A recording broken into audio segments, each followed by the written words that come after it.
আমি বললাম, আঙ্কেল এই রুমে আগে কে থাকতো? আঙ্কেল একটা দীর্ঘশ্বাস ফেলে বলল, বাবা এইখানে আমার ছেলে থাকতো। আমি অবাক হয়ে বললাম, কোথায় গেছে আপনার ছেলে? আঙ্কেল বলল, এই পৃথিবী ছেড়ে চলে গেছে। আমি কৌতূহল নিয়ে বললাম, মানে? আঙ্কেল বলল, তাহলে শোনো, আজ থেকে 5 বছর আগের কথা। আমার ছোট একটা সুখের সংসার ছিল। তোমার বয়সের এবং তোমার মতো দেখতে আমার একটা ছেলে ছিল। আমি ব্যবসার কাজে বাইরে থাকতাম। সেখান থেকে বাসায় ফিরে আসি, তখন ছেলে আমার কাছে বায়না করে যে সে সিলেটে ভ্রমণ করবে। আমিও আর ছেলের কথা না করতে পারি নাই। ছেলের খুশিতেই আমার খুশি ছিল। তারপর আমি গাড়ি নিয়ে বের হলাম সিলেটের উদ্দেশ্যে। আমার ছেলে নিজেই ড্রাইভ করতেছিল। সেদিন আর ড্রাইভারকে নেই নাই, রেখে আসলাম বাসায়।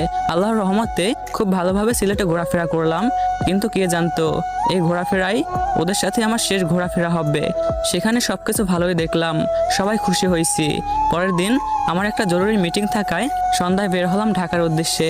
ঢাকা যাওয়ার সময় আকাশটা বেশ পরিষ্কার ছিল, কিন্তু মাঝপথে আসতেই হঠাৎ করে বৃষ্টি শুরু হলো।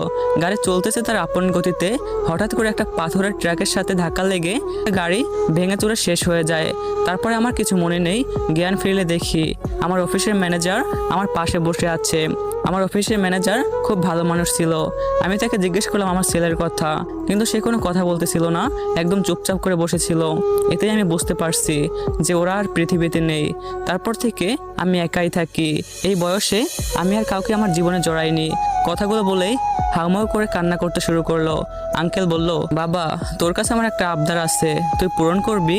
আমি বললাম, সো গাইজ, সম্পূর্ণ গল্প পাওয়ার জন্য এখন আর দেরি না করে আমার ইউটিউবে চলে যাও। চ্যানেলের নাম হচ্ছে ভিশনারি সাজিদ। তোমরা চাইলে টিকটকের বায়ো থেকেও যেতে পারো।